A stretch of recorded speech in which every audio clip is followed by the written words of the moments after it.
You're listening to a podcast by the Center for Action and Contemplation. To learn more, visit cac.org. Greetings, I'm Jim Finley. And I'm Kirsten Oates. Welcome to Turning to the Mystics.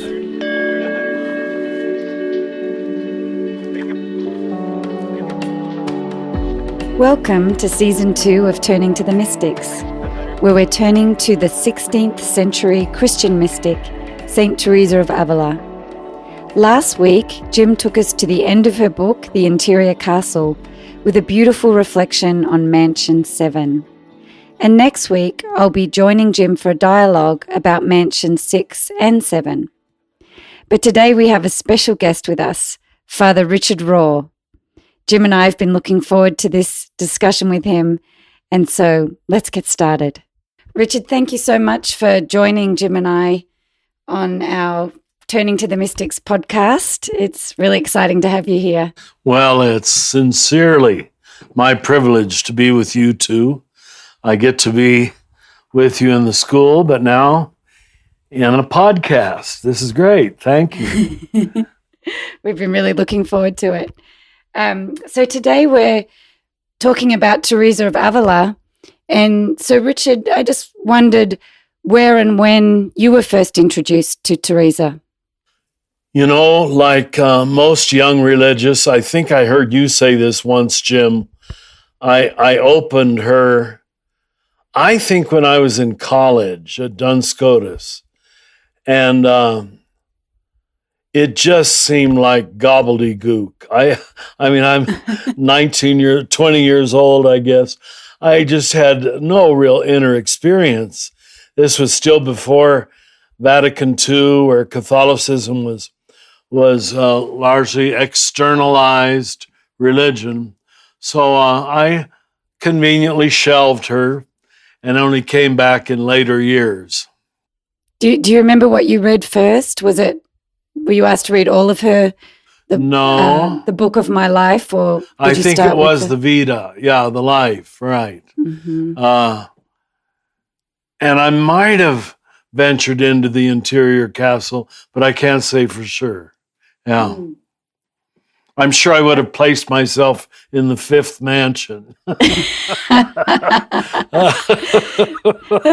Jim, was that where you were placing yourself at about the same age? No, I told Merton, well, for me, the background was, I was about the same age as Richard. I was 18. We were the same. And I was at the monastery, and Thomas Merton was novice master. And so under his guidance, St. John the Cross was actually the first mystic that I read. Oh.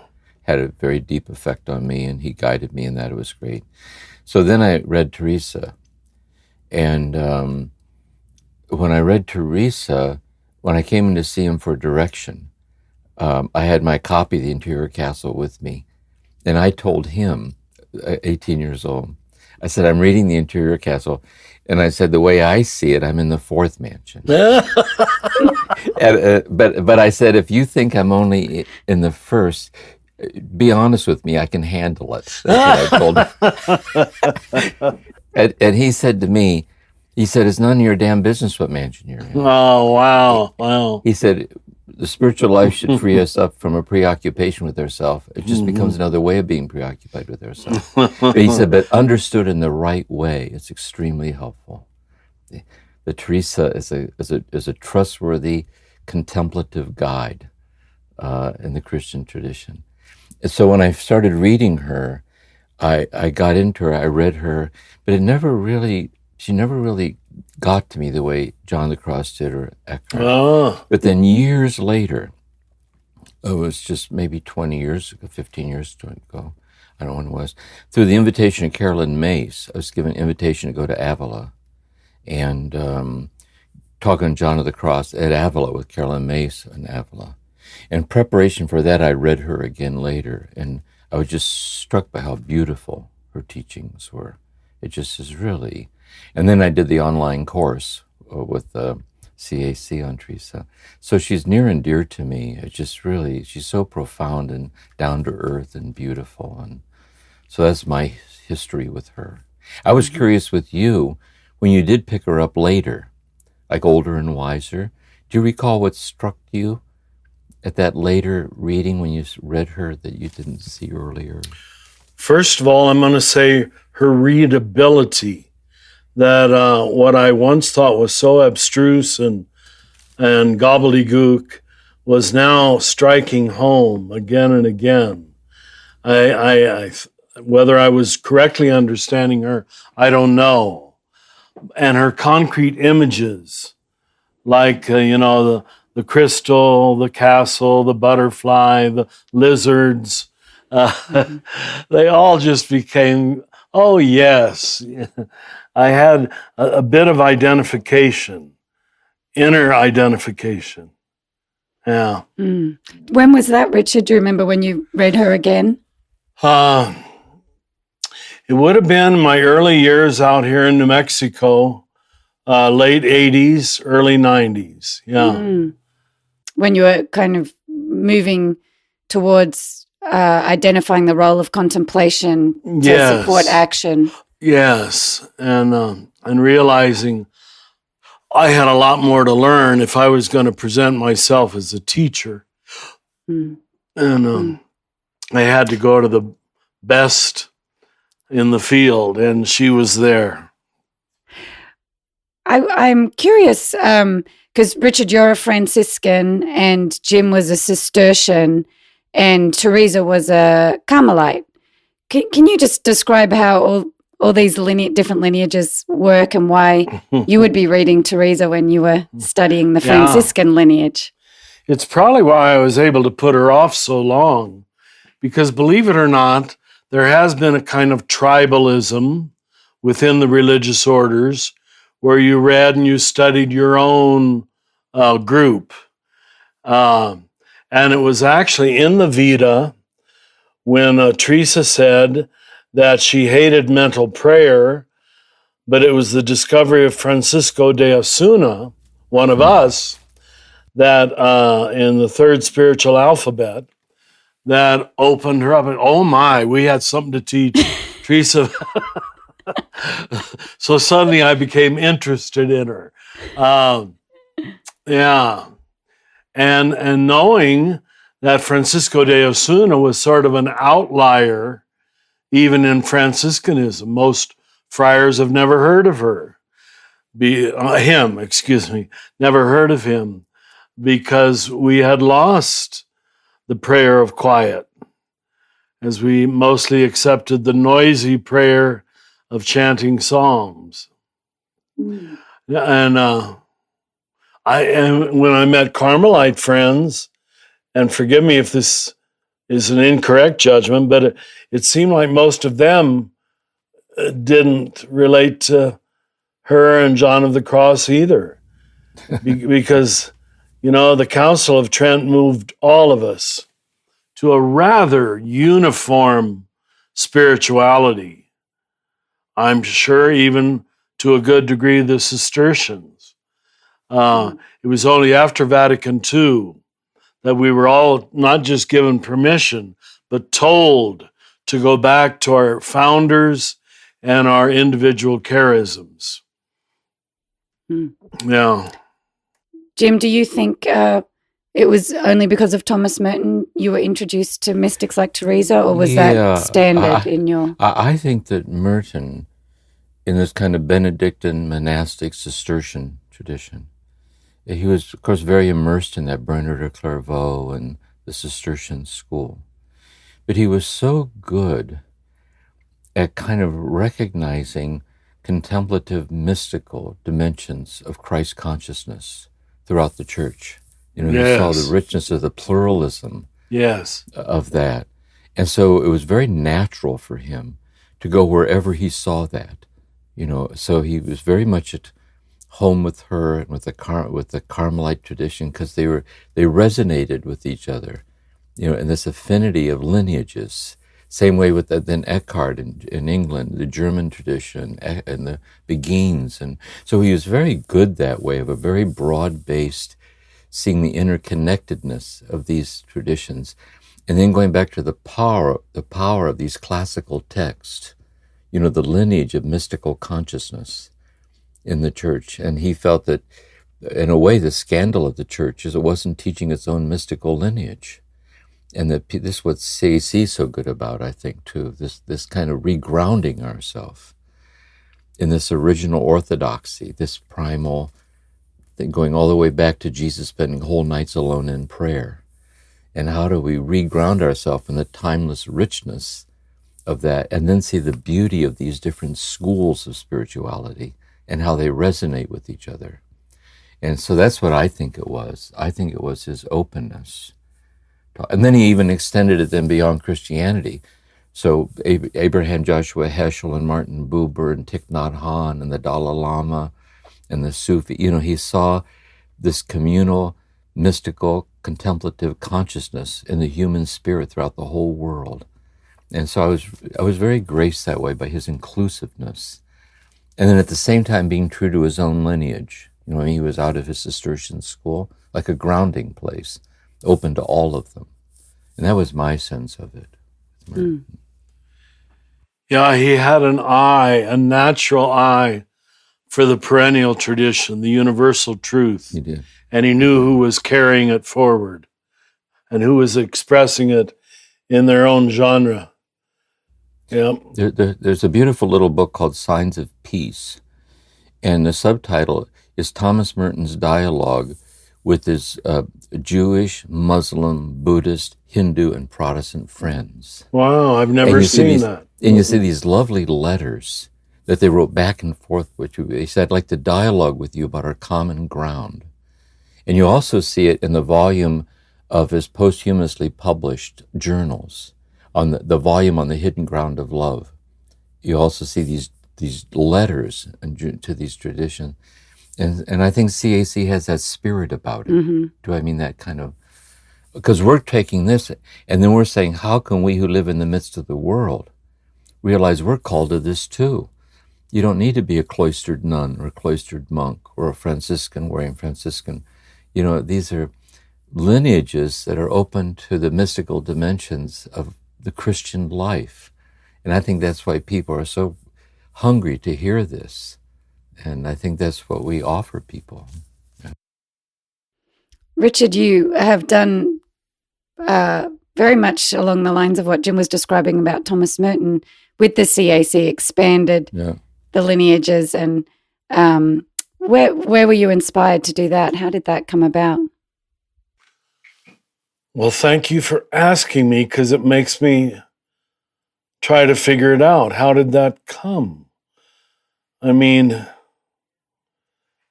it certainly came little by little, but I know it was always in reading such folks, as we now call the mystics, that I found resonance with the Christianity that made sense to me. But that was a growing realization, starting in the minor seminary, when I read Waters of Silo and Sign of Jonah. In high school, how did I already know? I maybe I've said this before. I can even see the place in the library where I'm taking Merton's book off the shelf. Oh, geez. And of course, we're talking about 1958, 59, when he was barely known. But being exposed to a big mind that early, I think gave me a doorway into it, so I knew what to look for. Mm. Then when I went to college, I had a huge spiritual library there that I took advantage of for 4 years. So it was mostly self-education. Wow. Just a curiosity. Curiosity, yeah. Yeah. That's was it to find what you felt when you read Merton's book? Was that like the experience you had in that? Was that guiding you? Well, I think it was more to try to validate those few youthful spiritual experiences I had. Were those real? Were those fanciful delusions? What was it I was inside of? Now we'd call it unitive consciousness.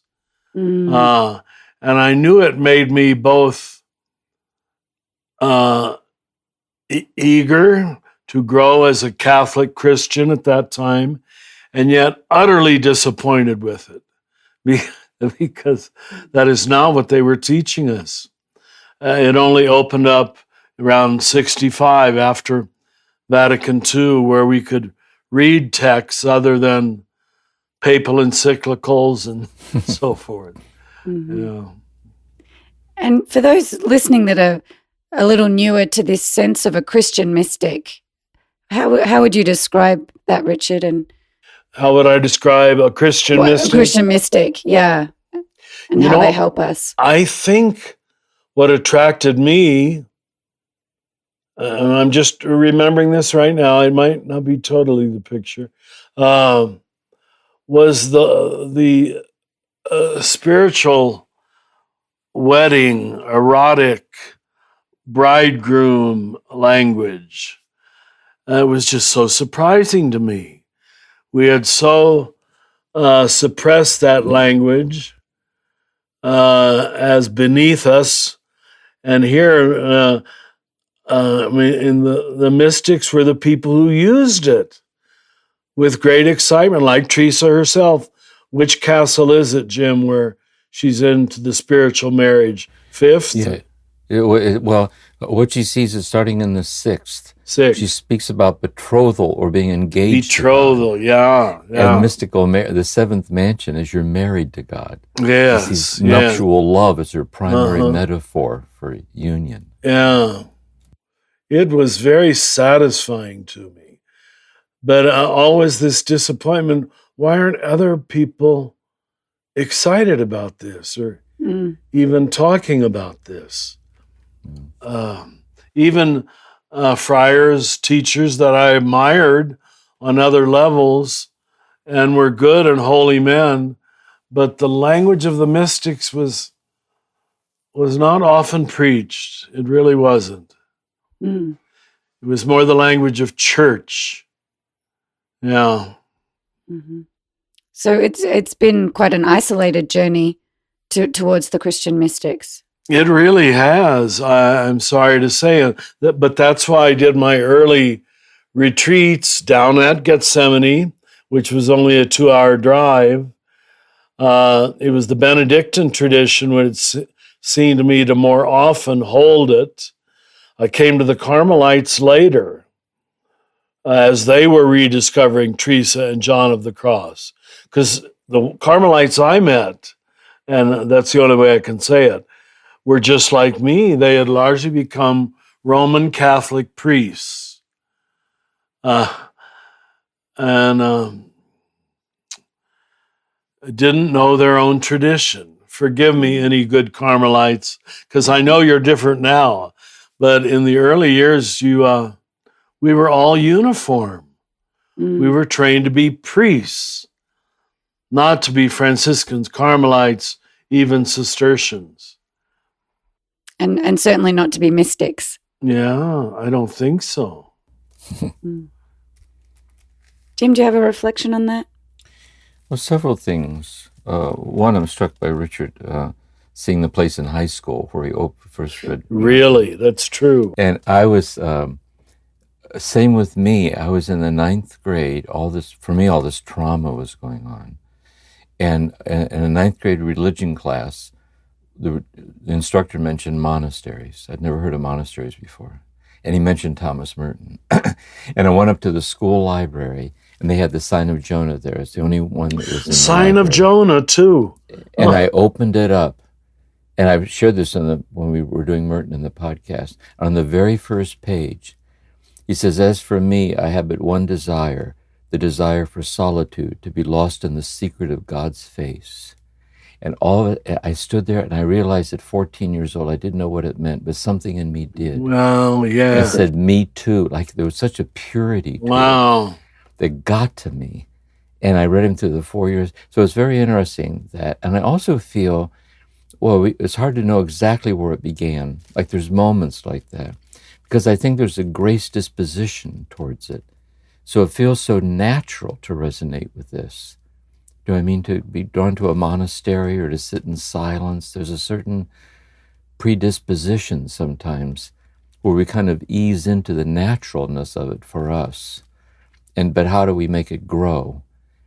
And another thought I had was, I was giving a contemplative retreat at this church in Cleveland, Episcopal Church, St. Paul's Episcopal Church. And a good priest friend of mine, Father Don Cousins. Oh, he yes. Work on sexuality in the priesthood. Wonderful man, wonderful. Yeah, great guy. Right. And we were having dinner after the retreat, and I was teaching Thomas Merton or John of the Cross or something. And he said, do you think you're preaching to the choir? When you teach this mystical stuff. And I said, I hope so. If by the choir, you mean people who feel drawn to this, because what they tell me, why don't I hear this at church? That is, this is so beautiful. How come I don't hear this when I go to church? See?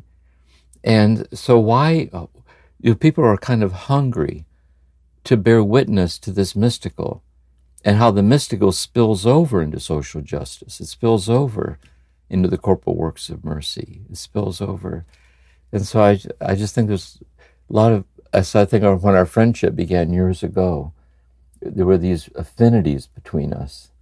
And it had brought us right up to this moment where we're talking right now. It's so strange how God leads people. Yeah. I must have heard that 200 times. Why don't we hear this in church? Yeah. Well, as you know, the post-Reformation Catholic Church not largely, but almost entirely centered around the seven sacraments and a rather instrumental understanding of them. And we assumed we were at a high level because we had received, in a usually objective manner, the seven sacraments. Any talk of an inner dialogue, like Teresa talks of so readily in the soul, and where something's going on between us and God, that was rare. And it wasn't picked up in the Reformed Church either, Richard. No, I'm afraid not. No, because they thought of it as Catholic. And if they only knew that, that's true. That most Catholics didn't have it. Such a shame. Really. The way I see it too, and I got this from you. You said this. I thought it was so true. Is that in a way, the Protestant Reformation was formed not just from a badly needed reform of the Roman tradition, right? But it was also formed just as much by the Enlightenment on reason. So when Luther opened the Bible, he was reading it outside of the liturgical, sacramental, mystic, contemplative, aesthetic, philosophical ethos of the Greek fathers and the Latin fathers. And he read the text like a fact, like proof text. And you can flip back and forth like apologetics. And then the Roman Church followed suit, the Counter-Reformation. They were off and running. And in the process, they both left behind these mystical, intimate, contemplative foundation, like the lifeblood, of this, the interior life. And so renewal is constantly circling back around to gather that up again.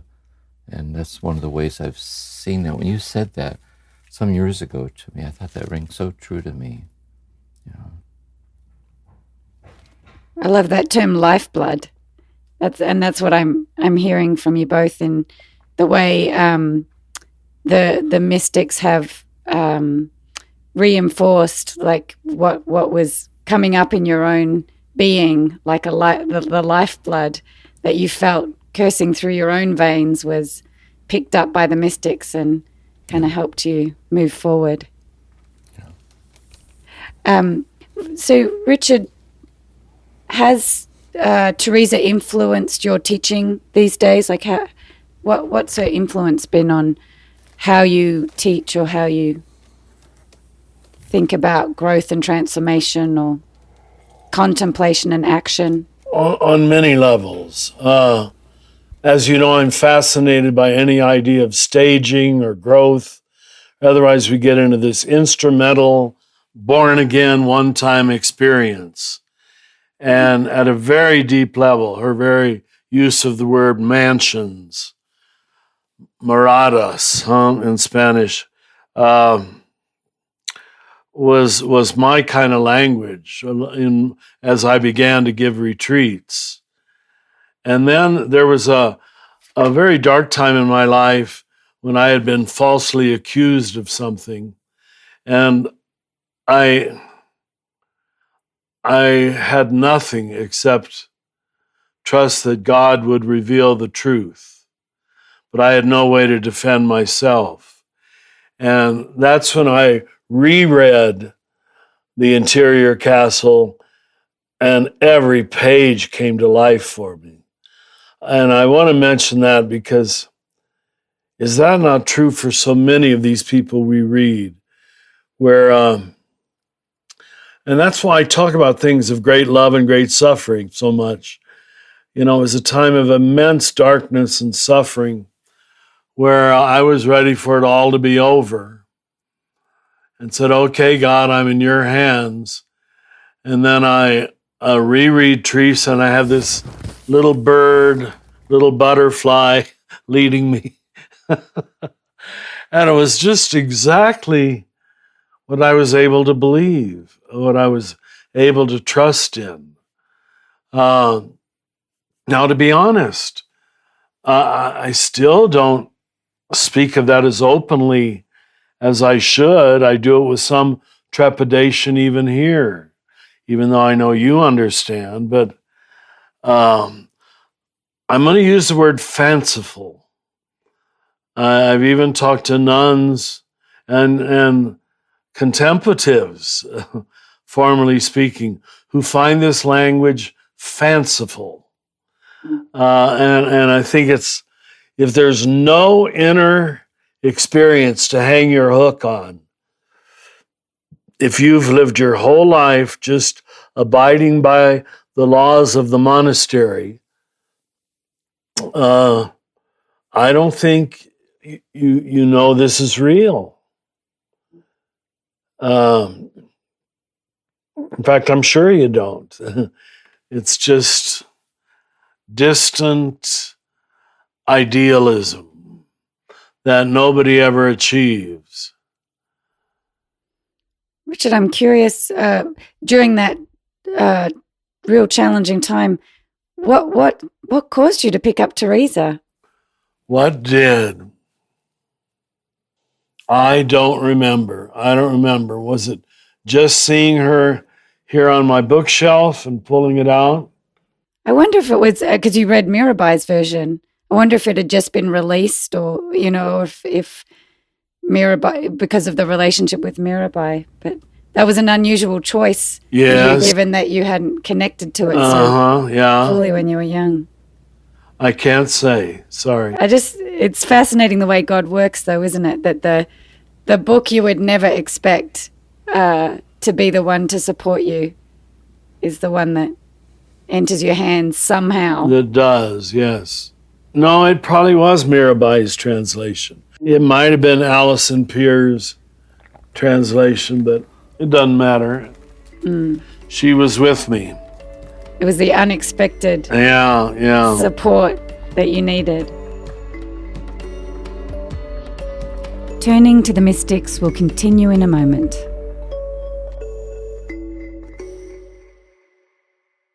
Many of us feel increasing anger at injustice, violence, and indifference in our world today. Join us March 14th for What Do I Do With My Anger? An online gathering featuring Richard Rohr and Brian McLaren. Learn ways of transforming anger into loving action. Inspired by Father Richard's new book, The Tears of Things. Register today at cac.org/anger. That's cac.org/ANGER.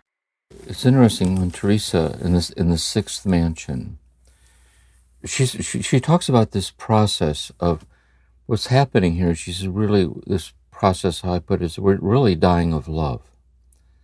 That is, we're dying of everything less than an infinite union with the infinite love of God. as the sole basis for our security and identity. And she says, what happens in the sixth mansion is this love, this divine love, moves back and forth across every aspect of ego consciousness, kind of untangling us. And one of the things that get entangled, she says, is people misunderstand you and misrepresent you. And also you have confessors who don't understand you. And you feel the pain of not being understood, which is really the solitude of God. You know, you learn to depend on God. And so I think what happens then, when we're in this situation, when you're going through something like that yourself, which is really you're in a traumatized state, really you're beside yourself. And when you open someone like Teresa and you read her, it goes right to your heart. And you know that she's bearing witness to something in you, that this thing that you're going through has no power to destroy. You know, there's something that the love of God, like qualitatively transcends the circumstance. And it's like a beam of light, you know what I mean? You just hold on to it for dear life, and it helps you get your balance back. That's one of the ways that I see it too, how that happens to people. Her transference of place is so different, you know, that suddenly it's all localized inside the self, which we would have been warned against was solipsism or individualism, but it ends up being utterly different than that. It allows you to take yourself seriously, and the journey toward God and the journey toward accepting, loving the self end up being the same journey. It just amazed me that a woman of her time, largely uneducated, right, Jim? What was she? Yeah, formally. Yeah, she wasn't allowed to study theology. Yeah. Women could not, yeah. Would have such a good psychology. Yeah. Really rather amazing. You know what else you say too is you're so right. It's like the solitary awakening in her heart. But the more deeply you go into it, it opens out upon the boundaryless life of God. That's right. That's a great paradox. Utter paradox. You go quietly into the secret touching of your heart. And when you surrender to it, it opens up on this boundaryless love of God that takes you into it. It's one of the great It sure things. is. You're so good at that, seeing that. And to think how she's running around Spain, opening all these houses in her cart or whatever she traveled in, I mean, and maintaining such a depth of interior dialogue. Yeah. I mean, it's just hard to imagine. Yet it's evident. Yeah. She's such an amazing role model of action and contemplation. She really is. Yeah. And that final statement of, at the end of the seventh mansion, how can I be helpful? Is that right? Yeah. Showing up, huh? Yeah. She says, for such a person who's come to this unitive state, there's only one question left: how can I be helpful? I have to go back and look for that. See, because how can I be here with all these ordinary people that God's in love with, like Jesus walking the streets? Yes. Fallen. God so loved the world that he sent his only, and it comes back full circle to her own brokenness and ordinariness in union with everybody. She just levels the playing field. It's a lovely in the ending. Seventh mansion. I'm going to look it up right after. A little epilogue when she says, "Please pray for me." That's how she ends. Keep me in your prayer. Keep this poor sinful woman in your prayers. Something like that. She ends and quietly bows out. It's beautiful. Well, you just helped me because, I was thinking that the interior castle mirrors Ken Wilber's cleaning up, growing up, waking up. And I wasn't sure. She talked about showing up. Yeah. But you're telling me she does. Right on schedule in the sixth mansion. Yeah. It's true. And you can also see it in her writing, where she's showing up on every paragraph. Oh, yeah. You get the feeling like she's right there. Yeah. Do you know what I mean? Yeah. In an unimpositional way, she's just so right out there, revealing herself to us so that as a way to help us find our way in this passage that she's talking about. Like, it's almost like being with her in a spiritual direction. You get a feeling what it would be like to be with her, you know. Mm-hmm. Yeah. What also strikes me about this conversation, Jim, the way you talk about the seventh mansion, where and you'll please say it better than me, but where God is pulling you forward from the first mansion, and both your stories about picking up Thomas Merton. Could you relate those to that idea? Yes, and then Richard can chime in too. This is okay. This is how I ended on the seventh mention.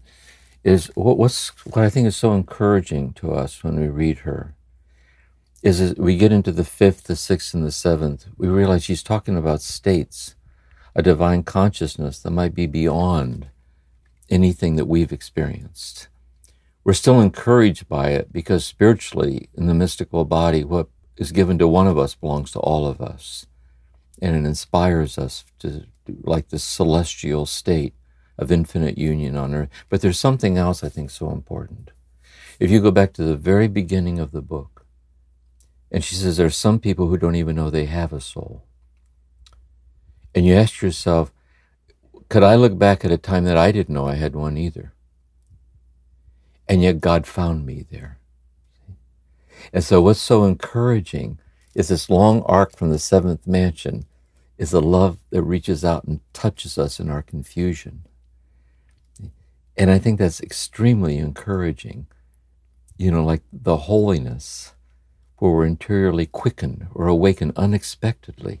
We kind of serendipitously start to turn towards it. And then how mysteriously God leads us deeper and deeper. And I think that's very, very encouraging that we can be so at home among the lost because God lives in the hearts of the lost, and we're one of them. And we can be present to a lost world in a grounded, loving way. And I was just very touched by that circularity of back to the very beginning. She even starts out the book this way in her little foreword.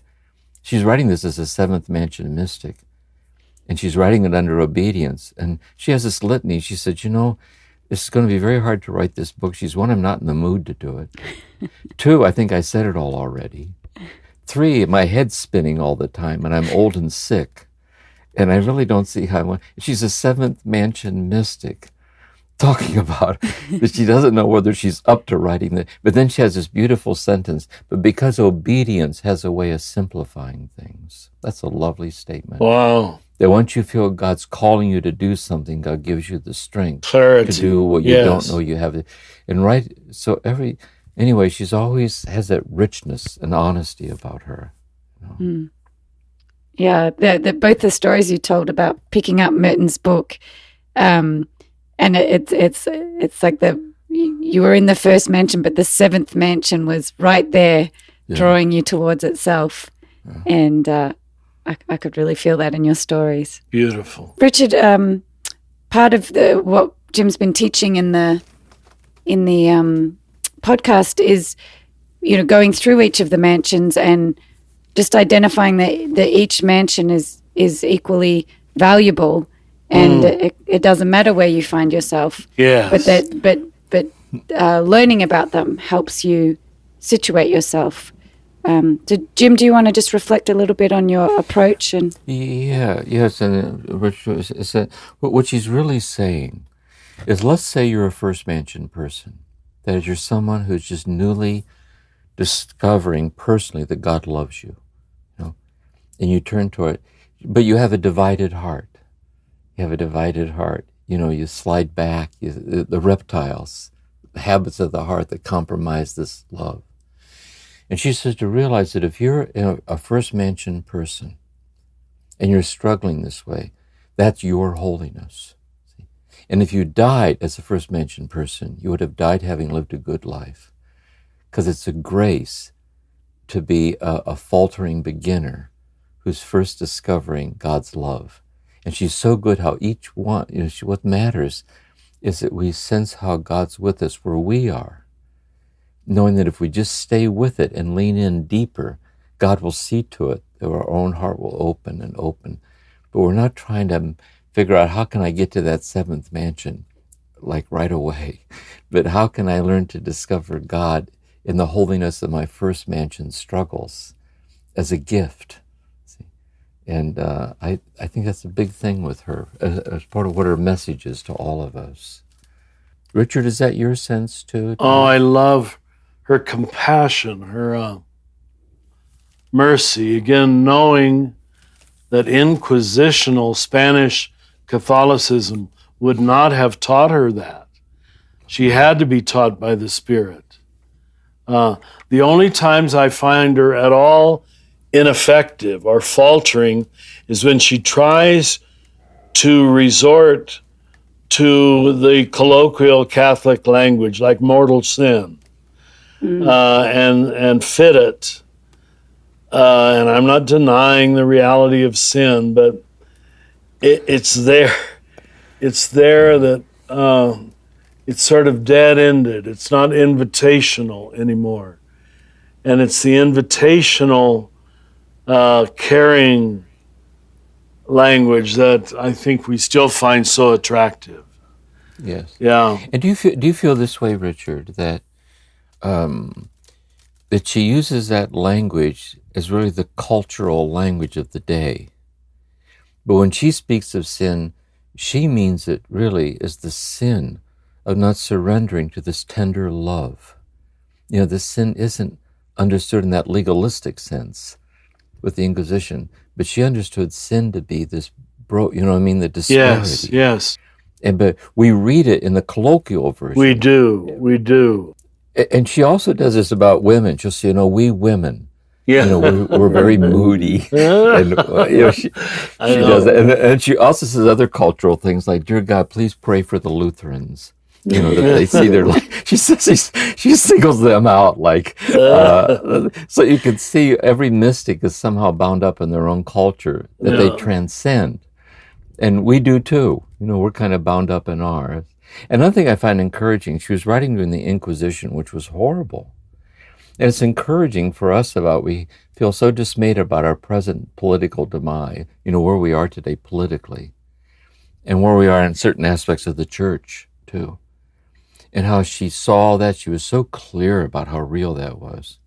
But it didn't keep her eye, off the treasure of the love that permeates that community. Yes. And that's another beautiful lesson for her, I think. Mm. Richard, how would you recast the way she talks about mortal sin? Well, I'm glad Jim said what he did, because I struggle with that a lot going through the text. It just, for my generation, connotes so much negativity that did not invite you onto the spiritual journey. It was definitive. It was a closed system. It was something you did or did not do. So I had to end up translating that almost exactly as Jim said. Whenever I'm living in a state of non-union, sometimes deliberately so because I'm so self-willed or so driven in my own agenda, whatever it is, that is a sin unto death. And you have to be rescued from it, usually by failure, in my experience. I forget, would either of you remember, how does Mirabai translate mortal sin? Does she use that term in her?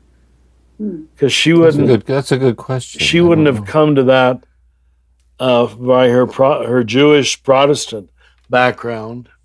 Yeah. And she knows the Spanish, so she would have known. And she knows, she's translating that, what's the essence for Teresa? That would be interesting, the word that she uses. That would be.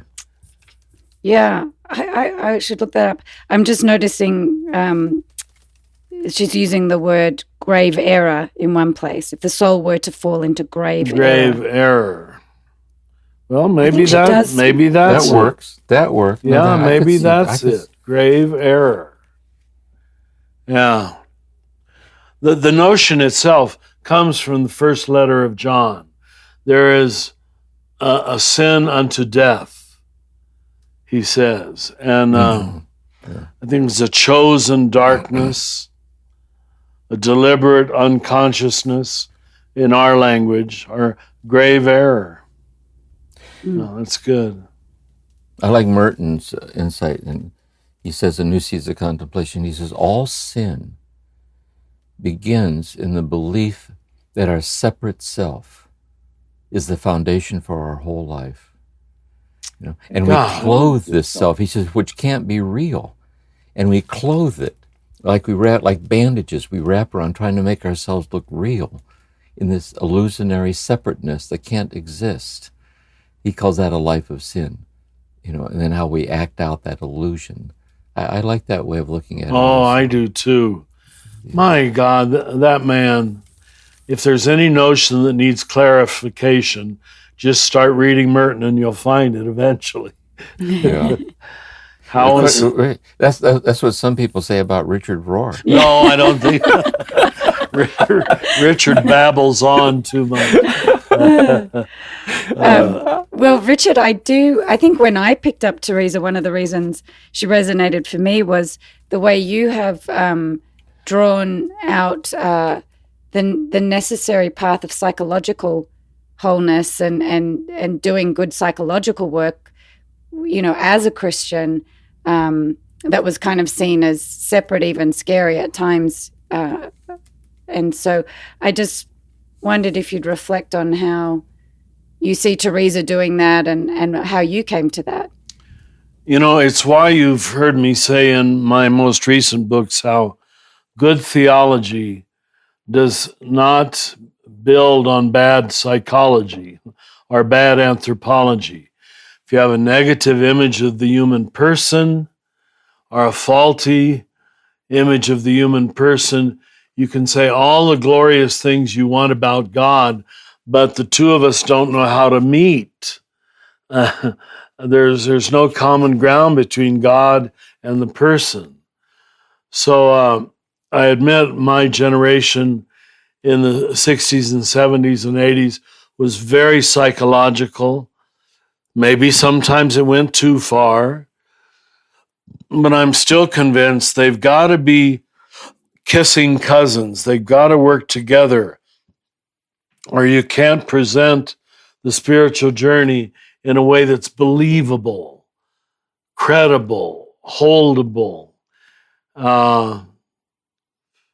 And yet the conservative right, it's that very thing that they hate you for very often. They'll call it New Age or just psychology, or almost as if they don't want the soul and the divine to be, working together, operating as one. Amazes me their fear of psychology. Because it isn't really psychology, it's just an understanding of this creature God has made in his image and likeness. If that's psychology, but it's already theology. Huh? That I and you and Jim and Corey, we're all theological statements in our very being. Huh? Wow. Yeah. Jim, what's your reflection on that? I think it's Thomas Aquinas, this idea that grace builds on nature. I mean, everything is grace, but it's mediated through our nature in the psychological maturity. And if we've internalized distortions, the grace gets filtered through and distorted by those distortions. And so we're always trying to discern what those are and head into a more luminous clarity, like more reality-based basis for understanding the mystery of our life and who we are.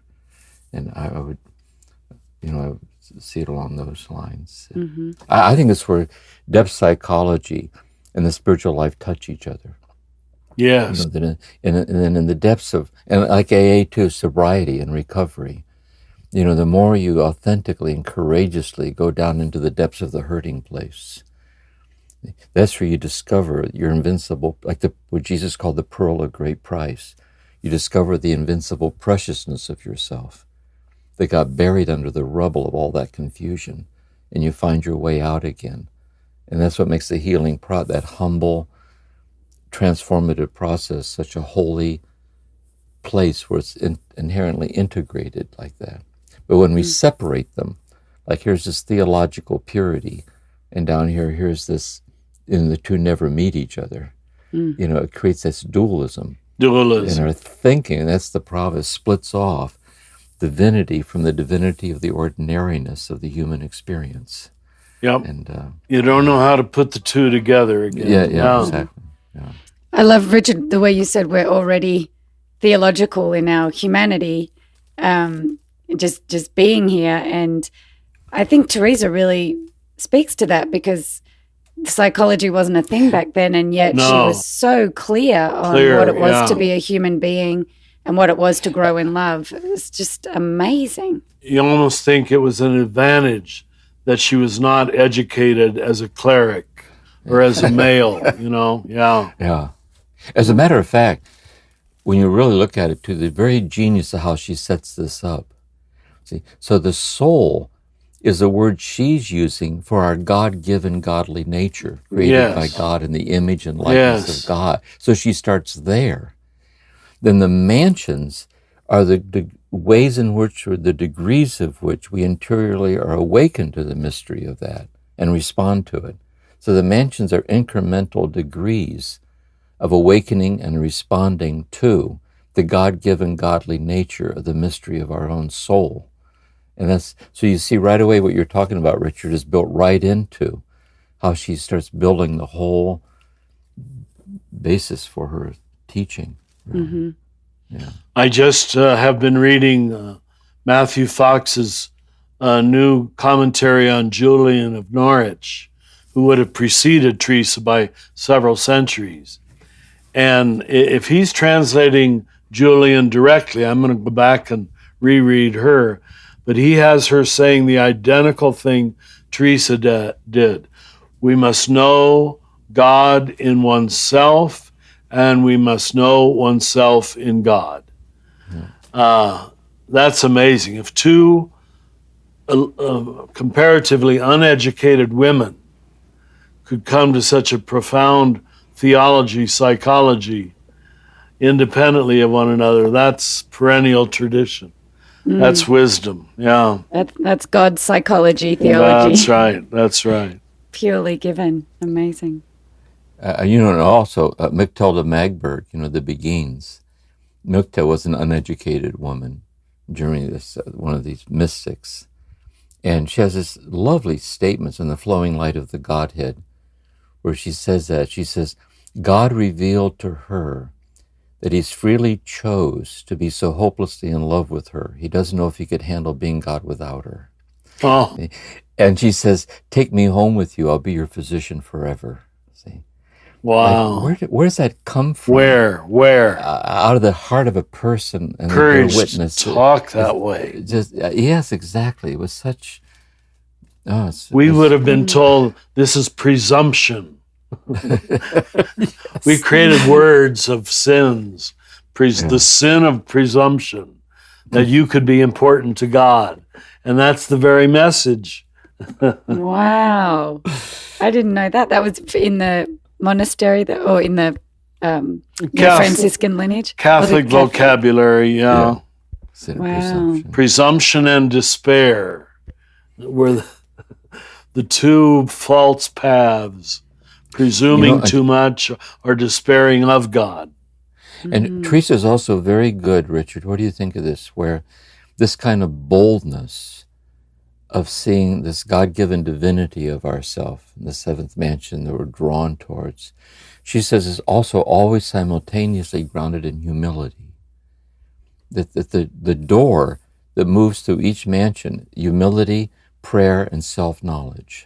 So she always grounds the boldness of God's love for us in our humble amazement of being so loved and responding to it. So she's completely free of presumption. She's almost bearing witness to this infinite love that draws us so. And then other people misread her, and they turn it into presumption. It's about him. Look what I've experienced. Look what I'm doing. And we confuse those two things. Yeah. There must have been something about her, though, because even under the Inquisition, she was able to convince them that this bold language and this was actually true of God. And that seems quite amazing. She was smart. She was very careful to stay under the radar. So when she makes these self-demeaning statements like we women, we don't, I refer all of this to the Catholic Church. What she's doing is she's keeping herself under the radar. That's right. That's very carefully being bold, like courageously prudent, and she's good at that. She's genius. It really, Before she's going to say something real bold, she reaffirms her ignorance and her obedience to the Holy Catholic Church. And then she shoots it at you.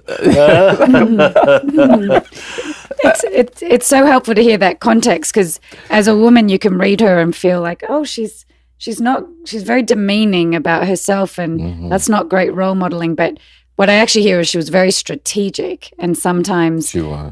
Being strategic isn't, it's amazing. She knows what she's doing. Yeah. In difficult circumstances. She was very strategic. There you go. Yeah. Well, this has been an amazing conversation. Any last thoughts from Richard, Jim? Any last thoughts? I don't know where to land. The bigger things we already addressed, at least slightly. So I'm content, more than content. Richard, which mansion are you in? Oh, God. Well, as Jim said, what a waste of time. To even want to answer that question is hubris. How about you, Jim? Any closing thoughts? Yeah, for me, it ties in with our conversation here. It's just like with her, you see this in Augustine too, that the greatest evidence of God's love for us is our own life. Like the autobiographical foundations. So for me to come out of this trauma and brokenness, and this arc ending up in a cloistered monastery, ending up with Merton, ending up being grounded in that, ending up getting re-traumatized in the monastery, ending up coming out, getting re-grounded in this again, and out of that writing Merton's Palace of Nowhere on the True Self, and out of that as a high school religion teacher going on tour, giving silent retreats around the country, and then meeting Richard Rohr, and then moving on, and then being invited to the Living School. The fact that we're sitting here like this on this podcast of the Mystics, reaching all these people, and Richard and I are sitting like two old friends, swapping stories about how grateful we are. Absolutely. It amazes me. Yeah. We're exact contemporaries. Isn't that interesting? We saw the old church. We youthfully grew through the growing of the new church. And we live now in this time of postmodern deconstruction of everything. Grateful for what we were given. Yeah. But I also think, Richard, we talked about this before on another occasion, is I think just like God providentially used Merton to touch so many people, I think providentially it isn't something you planned. The role that you've played in kind of radically bearing witness to what the heart knows is true in such pastoral, common sense ways. You know what I mean? Like the brilliance of pastoral accessibility to the truth of all this must also kind of amaze you how God used you to kind of like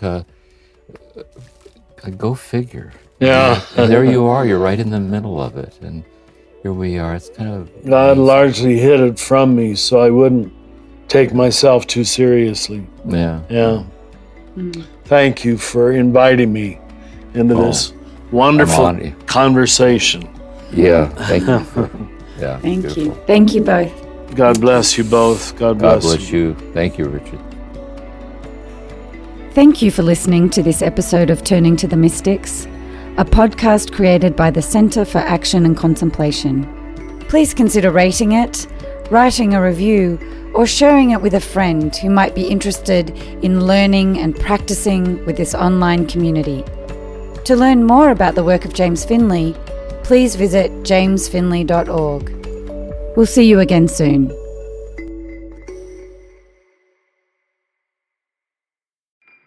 Do you feel called to walk a more contemplative path?